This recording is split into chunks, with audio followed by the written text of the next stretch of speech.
السلام علیکم ورحمۃ اللہ وبرکاتہ۔ محترم ناظرین، تحفظ ختم نبوت کوئز جو مدرسہ دارالعلوم رشیدیہ کونڈوا پونے کے زیر اہتمام منعقد کیا جا رہا ہے، 100 سوالات پر مشتمل سوالات آپ حضرات کی خدمت میں بھیجے گئے ہیں اور اس کے جوابات کا سلسلہ ہم نے شروع کیا ہے۔ ہر ویڈیو میں 10 سوالات کے جوابات ہم آپ کی خدمت میں پیش کر رہے ہیں۔ ان جوابات کی یہ چھٹی کڑی ہے اور آج انشاءاللہ ہم آپ کے سامنے 51 سے لے کر 60 تک کے سوالات کے جوابات پیش کریں گے۔ تو پہلا سوال ہے 51، اللہ تعالیٰ کے بعد سب سے زیادہ علم کس کے پاس ہے؟ تو یہ بات جو بالکل آیا ہے کہ اللہ تعالیٰ کے بعد سب سے زیادہ علم جو ہے جناب محمد مصطفیٰ صلی اللہ علیہ وسلم کے پاس ہے۔ اس طریقے سے 52 سوال حضرت عیسیٰ علیہ السلام اللہ تعالیٰ کے بندے اور نبی ہے، یہ بات قرآن مقدس کی کس صورت میں آئی ہے؟ تو یہ سورہ مریم میں اللہ تبارک و تعالیٰ نے اس بات کا تذکرہ کیا ہے کہ حضرت عیسیٰ علیہ السلام اللہ کے بندے اور نبی ہیں۔ 53واں سوال یہ ہے کہ حضرت عیسیٰ علیہ السلام بغیر باپ کے پیدا ہوئے، یہ بات قرآن مقدس میں کس صورت میں کہی گئی؟ سورہ قصص یا سورہ آل عمران؟ تو جواب یہ ہے کہ سورہ آل عمران میں اللہ تبارک و تعالیٰ نے اس کا تذکرہ کیا ہے۔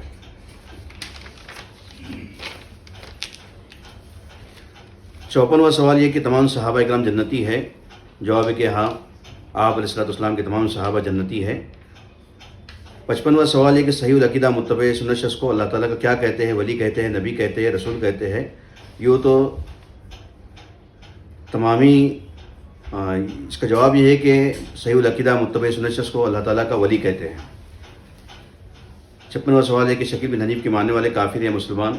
جواب ہے کہ شکیل بن حنیف جو ہے یہ گمراہ شخص ہے جس نے مہدی ہونے کا، نبی ہونے کا دعویٰ کیا ہے اور بہت سارے اس کے باطل عقائد ہے جس کی وجہ سے یہ شخص خارج اسلام ہے اور اس کے ماننے والے بھی جو خارج اسلام ہے، کافر ہے، مرتد ہے۔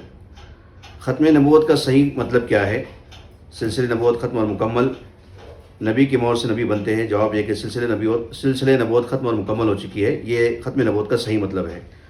ہم جانتے ہیں کہ جناب محمد مصطفیٰ صلی اللہ علیہ وسلم کی پشت مبارک پر اللہ تبارک و تعالیٰ نے ایک مہر بنائی تھی جس میں بہت ساری باتیں بیان کی گئی کہ اس پہ کیا لکھا گیا۔ بعض لوگ کہتے ہیں اس پہ محمد رسول اللہ لکھا گیا، بعض لوگ کہتے ہیں کہ اس پہ صرف انت المنصور لکھا گیا، لیکن بہرحال یہ مہر نبوت آپ کی جسد اطہر پر موجود تھی، آپ کی پشت مبارک پر موجود تھی۔ بہت سارے صحابہ اکرام نے اس کا معائنہ کیا، اپنی آنکھوں سے دیکھا اور بعض صحابہ نے اس کا بوسہ بھی لیا۔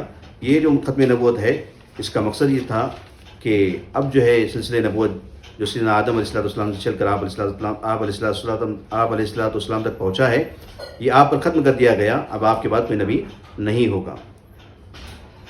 قرآن مجید کی کتنی آیتیں ختم نبوت پر دلالت کرتی ہے؟ تو قریباً جو ہے 100 آیتیں قرآن مجید کی دلالت کرتی ہے کہ آپ خاتم النبیین ہیں، آپ کے بعد کوئی نبی نہیں ہوگا۔ اور 59واں سوال یہ کہ حضرت عیسیٰ علیہ السلام کے آسمان سے اترنے کی وجہ سے آپ صلی اللہ علیہ وسلم آخری نبی کیسے رہیں گے؟ تو اس کا جواب یہ ہے کہ ختم نبوت کا مطلب یہ ہے کہ آپ علیہ السلام جناب محمد مصطفیٰ صلی اللہ علیہ وسلم آخری نبی ہے، آپ کے بعد کوئی نبی آپ کے بعد کوئی شخص قیامت تک نبی نہیں ہو سکتا، اور حضرت عیسیٰ علیہ السلام آنے سے اس عقیدے میں کوئی فرق نہیں آئے گا، اس لیے کہ حضرت عیسیٰ علیہ السلام بنی اسرائیل کے لیے نبی بنا کر بھیجے جا چکے تھے اور قرب قیامت وہ پیدا نہیں ہوں گے بلکہ آسمان سے براہ راست اتارے جائیں گے۔ لہٰذا حضرت عیسیٰ علیہ السلام کے دوبارہ دنیا میں آنے سے آپ علیہ السلام کی ختم نبوت کا جو معاملہ ہے اس پر کوئی زد نہیں پڑتی، آپ برابر خاتم النبیین ہے، اور حضرت عیسیٰ علیہ السلام جو ہے وہ اگر آتے بھی ہے تو وہ خاتم النبیین نہیں ہے، وہ نبی کی حیثیت سے نہیں ہے۔ اسی طریقے سے حضرت عیسیٰ علیہ السلام آخری جو سوال ہے ڈاکٹر جاوید احمد غامدی اور اس کے ماننے والوں کے تعلق سے ہے کہ حضرت مہدی کے انکار کی وجہ سے یہ اسلام سے نکل چکے ہیں۔